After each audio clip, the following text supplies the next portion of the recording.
Hey everyone, some of you who have been following my coverage of the Chevron Ecuador issue remember a vlog I made reporting the public relations campaign that Ecuador and Ecuador President Rafael Correa launched a few years ago. Well, now, today, American Media Institute has unearthed a series of emails, actually a number of them, that describe in detail the public relations campaign that Correa and his staffers created, targeted at the United States to get people to believe that Chevron, as opposed to Petro Ecuador, has been responsible and was responsible for oil spills and pollution in that country.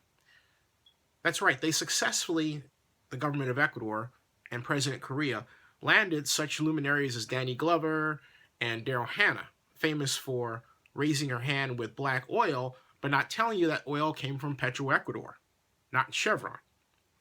They also tried to recruit Bianca Jagger and Cher, but as the emails reveal, when it was clear the campaign wasn't working to President Correa's liking, he wanted more money to be spent.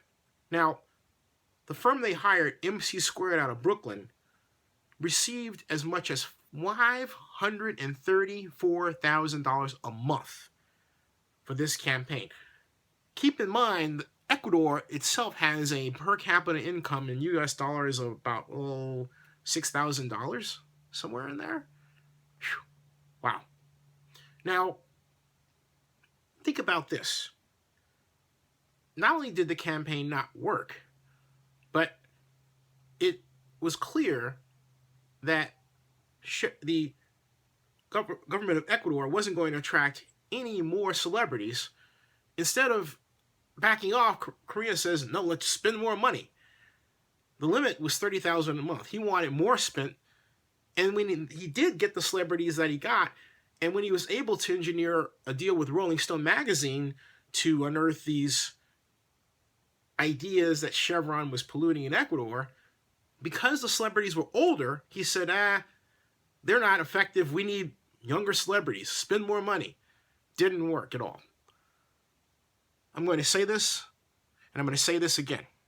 First of all, Chevron was never in Ecuador. Repeat, Chevron was never in Ecuador. Texaco worked from 1967 to 1992 with the government of Ecuador and created a consortium that was mostly owned by the state of Ecuador, by the country of Ecuador, called Texpet. Texaco used it more as a marketing system than anything else. They were actually in the process of teaching Ecuador, or showing Ecuador, how to run its own oil production.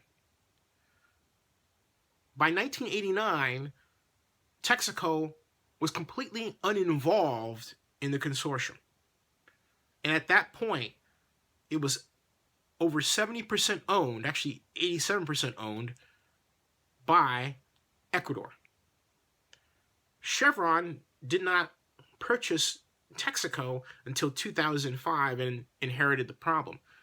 In 1998, Texaco and the government of Ecuador signed a contract where Ecuador said, you've done your environmental remediation work, you're free to go. And they went.